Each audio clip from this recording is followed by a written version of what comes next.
Yo, what's going on, guys? It's Limitless Gaming, and today I'm going to be talking about how to improve your accuracy. So this accounts for Call of Duty and mostly any other FPS game. And if you're watching this video, then you're probably new to Call of Duty or any other FPS game.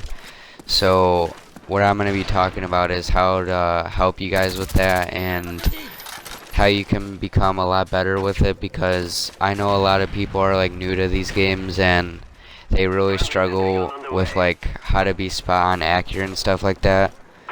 So I'm going to be telling you guys the best tricks and tips on how to do that.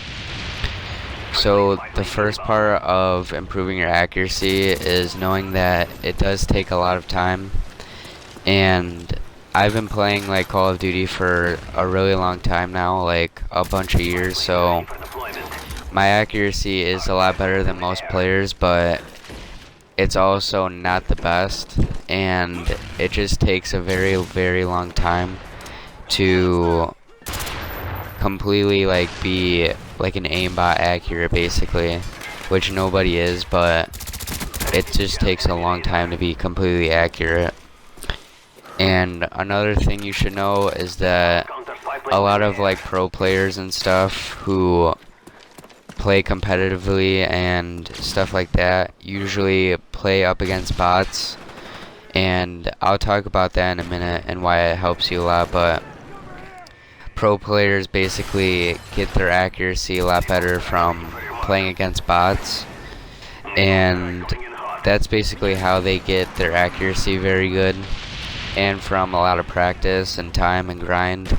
So if you're willing to want to improve your accuracy, you have to be willing to put in a lot of time to it, and try not to like overthink it too much, because it's just accuracy, and in a lot of FPS games your accuracy doesn't always mean everything.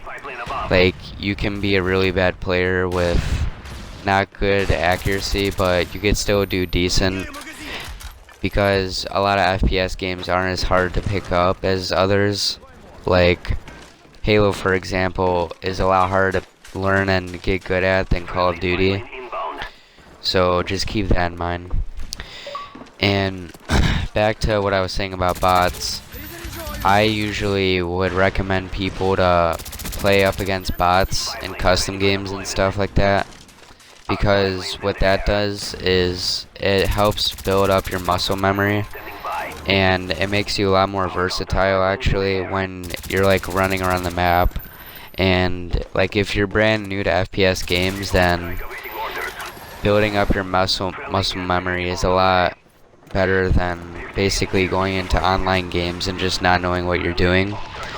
So make sure you like have a lot of practice before you go into online games, and just make sure that you have a lot of practice with, you know, bots and stuff. And I'd say practice for a little bit. Like, you don't have to practice for a long time and then go into online games, but make sure you practice at least a little bit before you go into online games. Like, don't just go on to Call of Duty or like any FPS game and then like go straight into an online game. I mean, that's like usually what I do, but if you're a new player to Call of Duty, then I highly recommend that you don't do that, because it's just gonna make you do much worse, and it won't really help you do any better in the online games. So make sure that you wanna improve your accuracy first by working with bots and stuff like that, or you can even practice with friends. But bots is always good because you can select like what difficulty you want and stuff like that. So yeah, that's gonna be the video, guys. Make sure you guys like and subscribe, and I'll see you next time. Napalm strike coming in hot.